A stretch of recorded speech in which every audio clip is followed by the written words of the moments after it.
पहले तो मैं आपको दिल्ली वालों को खास तौर पे बधाई देनी चाहता हूं आप लोगों को कि आप लोगों ने पिछली विधानसभा चुनाव में, दिल्ली के चुनाव में जो इतिहास रच दिया, उसकी वजह से आपका नाम सुनहरे अक्षरों में लिखा जाएगा। सुनहरे अक्षरों में क्या क्या सोचा आपने? जब तक दिल्ली का रिजल्ट नहीं आया था पिछली विधानसभा का, तब तक हम सब लोग देशवासी राजनीति को गुंडागर्दी का खेल मानते थे, डंडे वालों का खेल मानते थे कि ये तो गुंडों का खेल है, हम नहीं जा सकते यहाँ पे राजनीति में। जब तक दिल्ली का नतीजा नहीं आया था, तब तक हम सब लोग राजनीति को पैसे वालों का खेल मानते थे, करोड़ों अरबों वालों का खेल मानते थे। हमारे बस की बात नहीं है जी राजनीति।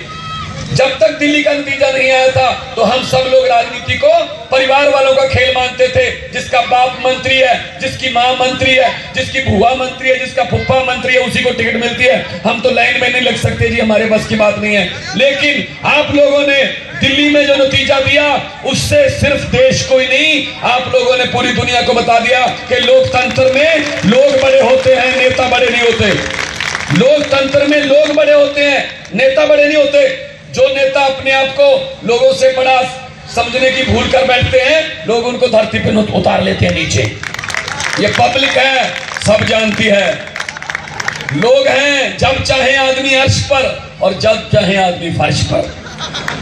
पब्लिक है, बड़े बड़े उतारे हैं जी।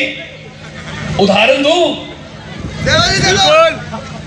लालू प्रसाद यादव क्या कहता था बिहार में? जब तक समोसे में आलू रहेगा, तब तक बिहार में लालू रहेगा। भाई साहब, समोसे में तो अभी भी दो दो आलू हैं, लालू कहाँ गया? बुझ गई ना लालटेन, आ गया ना नीचे। ये है पब्लिक की शक्ति, ये है आप लोगों के पास शक्ति। शीला दीक्षित को भी हंकार हो गया था। पिछली विधानसभा चुनाव में शीला दीक्षित अपना वोट डालने गई, पोलिंग स्टेशन से वोट डालकर बाहर निकली, मीडिया वाले आ गए, माइक आगे कर दिए, सवाल एक ही किया, अरविंद केजरीवाल का कोई असर तो नहीं होगा मैडम? तो शीला दीक्षित ने क्या जवाब दिया? पूरे देश ने सुना था, पढ़ा था। शीला दीक्षित कह रही थी, हु इज केजरीवाल? ये केजरीवाल कौन है? भाई साहब, 5 दिनों के बाद वोटों की गिनती हुई, शीला दीक्षित को पूरी जिंदगी के लिए पता चल गया केजरीवाल कौन है। अब नहीं भूलेगी वो। इसको कहते हैं पब्लिक की शक्ति, लोगों की शक्ति। आपके पास शक्ति है, तो मैं ये कहने के लिए आपके पास आया हूं कि इकट्ठे हो जाओ। जब लोग इकट्ठे हो जाते हैं, बड़े बड़े सिंहासन हिल जाते हैं जी, बड़े बड़े सिंहासन हिल जाते हैं। जिस दिन वोट डालने जाओगे 7 तारीख को, एक मेरी बात याद रख लेना। सबसे पहले अंदर जाते ही मशीन को गौर से देखना, हर बटन को गौर से देखना। बटन के सामने चुनाव चिन्ह होते हैं, उनको भी गौर से देखना। जो मर्जी बटन दबा देना, लेकिन मेरी बात याद रख लेना कि वो बटन ना तो किसी हाथ पंजे का है, वो बटन ना किसी कमल के फूल का है, वो बटन ना किसी तीर कमान या लालटेन या साइकिल का है, वो बटन ना किसी झाड़ू का है। असल में वो बटन आपकी और आपके बच्चों की किस्मत का बटन है। अगर कोई नशा लेकर, किसी लालच में आकर, किसी दबाव में आकर, पैसा लेकर गलत बटन दबाकर आओगे, तो शायद किसी और को तो जिताओगे, लेकिन अपने आप को, अपने परिवार को बुरी तरह से हराओगे जी। ये बात याद रख लेना। देख लो बीजेपी वाले कौन से हथकंडों पर आ गए, कौन से प्रापेगंडों पर आ गए। किरण बेदी जी को ले आए, साजिया इल्मी जी को ले आए, बिन्नी को भी ले गए। जो दिल्ली का बचा खुचा माल सब इकट्ठा कर लिया। अपने पास नेता नहीं है जी, अपने पास कोई नेता नहीं थे। पूछ के देखो भाई साहब हर्षवर्धन के दिल को, पूछ के देखो सतीश उपाध्याय के दिल को, पूछ के देखो विजय गोयल और जगदीश मुखी के दिल को। 40-40 साल से सपने बुन रहे थे, सूट सिलवा के रखे हुए थे कि मुख्यमंत्री की शपथ लेते समय ये पहनूंगा।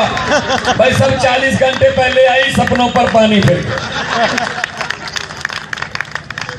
इसीलिए अंदर से काम चल रहा है। अब बीजेपी वाले कहते हैं कोई बात नहीं, अगर हम नहीं बनेंगे तो बनने इसको भी नहीं देंगे फिर। ये काम चल रहा है जी। असल में कब आई किरण बेदी? जब रामलीला मैदान में बीजेपी की रैली फ्लॉप हो गई, प्रधानमंत्री जी की रैली फ्लॉप हो गई, तब इन्होंने कहा इस हार को मोदी जी के सर ना आने देना। मोदी जी का सर थोड़ा पीछे कर लो, कोई और कंधा आगे कर दो, उस कंधे पे रख के बंदूक चलानी है। तो मोदी जी को बचाने के लिए कोई इंश्योरेंस पॉलिसी लेके आओ कि मोदी जी नहीं हारे, हम ये कैसे कह सकते हैं। तो इंश्योरेंस पॉलिसी ले, उसका नाम है किरण बेदी। और बीजेपी वाले कह रहे हैं जीत गए तो मोदी, हार गए तो बेदी। और दिल्ली में मेरी ड्यूटी लगी है, पूरी दिल्ली में जा रहा हूं पिछले 1.5-2 महीने से हर रोज 4-4, 5-5 जनसभाओं में जा रहा हूं।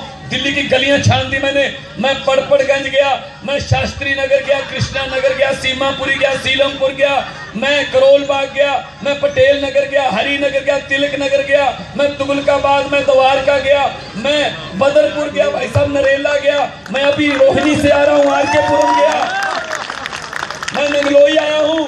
और एक ही बात कॉमन है, एक ही बात मैं पिछले 2 महीने से सुन रहा हूं हर आम आदमी से कि जो 49 दिन का ट्रेलर था बहुत अच्छा था, इसको 5 साल की पिक्चर में बदलेंगे।